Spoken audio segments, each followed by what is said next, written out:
अस्सलाम वालेकुम नाज़रीन, आज की वीडियो में हम हज कमेटी ऑफ इंडिया के 3 सर्कुलर पर बात करेंगे जो आज़मीन हज 2026 में हज का इरादा कर चुके हैं और हज कमेटी से जा रहे हैं। उनके लिए ये वीडियो ख़ास है क्योंकि पहली जो सर्कुलर आया है वो आपका सेकंड इंस्टॉलमेंट का है और सेकंड इंस्टॉलमेंट का सर्कुलर क्या है, उसमें हज कमेटी ऑफ इंडिया आपसे किस तरह सेकंड इंस्टॉलमेंट जमा करा रही है।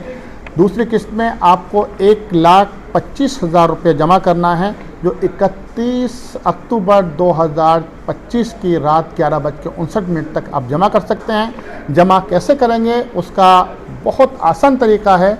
क्या तो आपने हज सुविधा एप्लीकेशन अगर डाउनलोड कर रखा है अपने मोबाइल में तो उसके थ्रू आप ऑनलाइन कर सकते हैं यूपीआई से अपने, या आप हज कमेटी ऑफ इंडिया की साइट पर जाकर जो www.hajcommittee.gov.in पर जाइए और वहाँ पर आप अपना पेमेंट करके आप आराम से यूपीआई के थ्रू या अपने एटीएम कार्ड के थ्रू या क्रेडिट कार्ड के थ्रू आप जमा कर सकते हैं।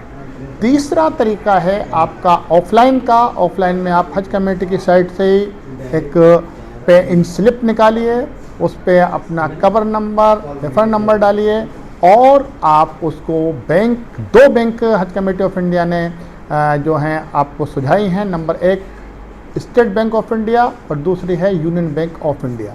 जिस बैंक में भी आप करना आसान समझते हैं उसी बैंक का आप पे इन स्लिप निकालिए और उसमें एंट्री करके अपने सिग्नेचर करके आप बैंक में बाई हैंड जमा कर सकते हैं और उससे अपनी रसीद ले सकते हैं। 2 रसीदें मिलेंगी, एक आपको हज कमेटी ऑफ इंडिया की साइट पर अपलोड करनी होगी या आपको दस्ती तौर पर भेजनी होगी और दूसरी आपके पास रखनी है आपको। जैसे आपने पहली जमा किस्त की थी, जिस तरह आपको पहली किस्त की रसीद आपके पास रखी हुई है उसी तरह दूसरी की भी आपको रखनी है और तीसरी जब आप जमा करेंगे वो भी आपको अपने पास रखनी होंगी।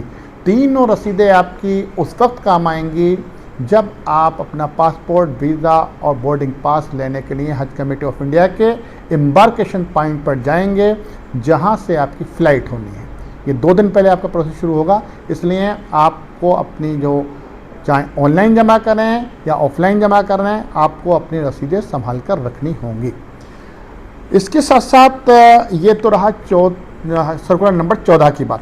सर्कुलर नंबर 15 जो है ये इम्पोर्टेंट उन लोगों के लिए हैं जो हज कमेटी ऑफ इंडिया की सिलेक्टेड लिस्ट में अब तक नहीं आ पाए थे, वेटिंग में आए थे और उसमें करीब 10-12 ऐसे स्टेट हैं जिनका अभी तक सिलेक्शन सबका नहीं हो पाया था। सेकंड लिस्ट आई है। सेकंड लिस्ट के बाद अब मैं वो आपका वेटिंग नंबर बोलूँगा, उन स्टेट का नाम लूँगा जहाँ की वेटिंग क्लियर हुई है सेकंड लिस्ट में। छत्तीसगढ़ से शुरू करते हैं। छत्तीसगढ़ में 288 यानी कि 288 से लेकर 292 यानी कि 292 तक अब वेटिंग लिस्ट क्लियर हो चुकी है, यानी कि 292 वेटिंग लिस्ट वाले का नाम सेलेक्ट हो गया है। उनको 31 अक्टूबर 2025 तक अपने डॉक्यूमेंट्स और 2,77,300 रुपये भी आपको जमा करने होंगे। इसके साथ साथ दिल्ली में जब आप दिल्ली के जो आज़मीन हज जो अभी वेटिंग में चल रहे थे उनके लिए 927 वेटिंग लिस्ट से लेकर 1287 वेटिंग लिस्ट क्लियर हो गई है उनकी, यानी कि 360 लोग दिल्ली से और मज़ीद उनको वेटिंग लिस्ट क्लियर हुई है। गुजरात से 2599 से लेकर 3285 तक यानी कि 2599 वेटिंग से लेकर 3285 वेटिंग क्लियर हो गई है। इन सबको मुबारक हो हमारी तरफ से। केरला की अगर हम देखें तो 3792 से लेकर 4782 तक क्लियर हो गई, यानी कि केरला के 3792 वेटिंग से लेकर 782 वेटिंग क्लियर हो गई है अब, और वो 31 अक्टूबर से पहले अपना जो है पूरा पेमेंट जो 2,77,300 होता है वो जमा कर दें।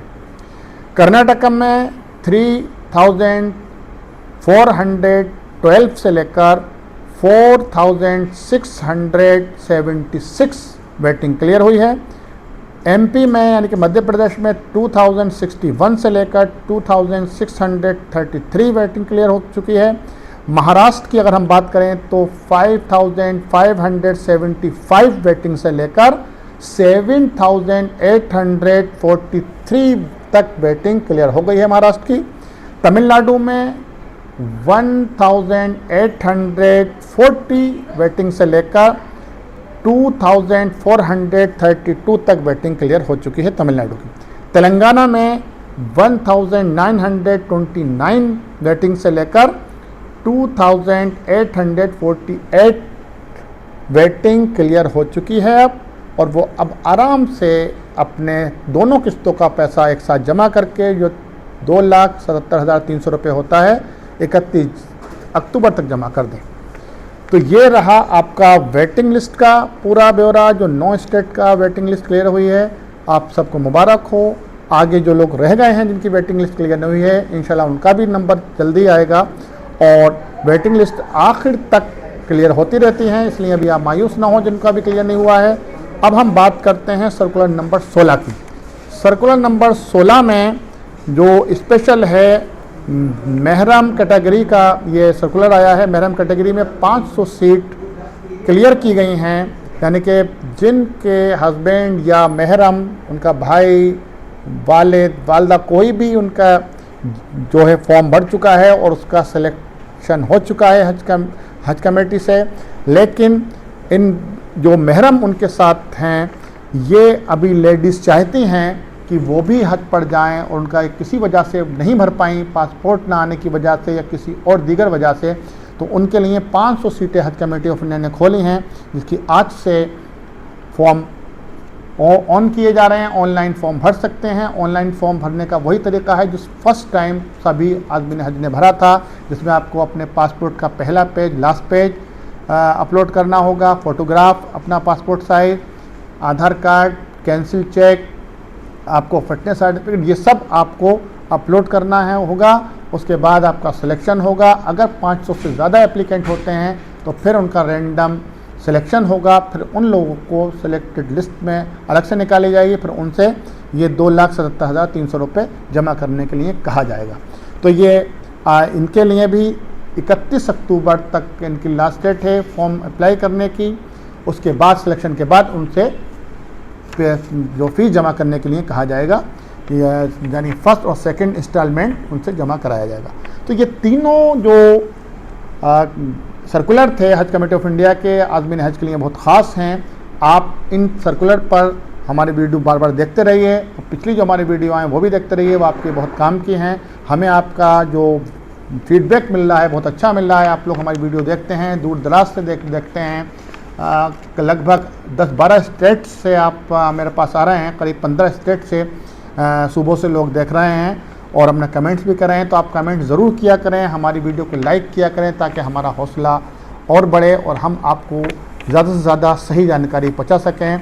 अगली वीडियो में हम अगली जो गाइडलाइन आई है सऊदी गवर्नमेंट की, ख़ास करके जो गाइडलाइन आई है क्रोनिकल पेशेंट हैं, बीमार हैं, उनके लिए क्या गाइडलाइंस आई है वो अगली वीडियो में हम वो जिक्र करेंगे। क्योंकि सऊदी गवर्नमेंट अब बहुत ही जो लंबी बीमारी से लोग पीड़ित हैं या बहुत ज़्यादा लोग कोई ऑपरेशन करा चुके हैं, उनका मेडिकल रिकॉर्ड ज़्यादा अच्छा नहीं है, उनको हज से रोक सकती है इस बार हज करने से। तो इसलिए आप अपना मेडिकल फिटनेस सही करा लें, और अगर कोई वाकई में बड़ी बीमारी है तो आपको हज कमेटी ऑफ इंडिया से हज करने की परमिशन नहीं मिलेगी। उसके बारे में हम अगली वीडियो में जानकारी देंगे। तो हमारे चैनल को आप सब्सक्राइब कर लीजिए, शेयर कर लीजिए और लाइक भी कीजिए, ताकि एक सही जानकारी हम आपको दे सकें। उम्मीद है आप हमारे चैनल को देख रहे होंगे। फिर अगली वीडियो में जल्दी मैं आपसे मिलता हूँ। मैं जुल्फ़कार अलीगढ़।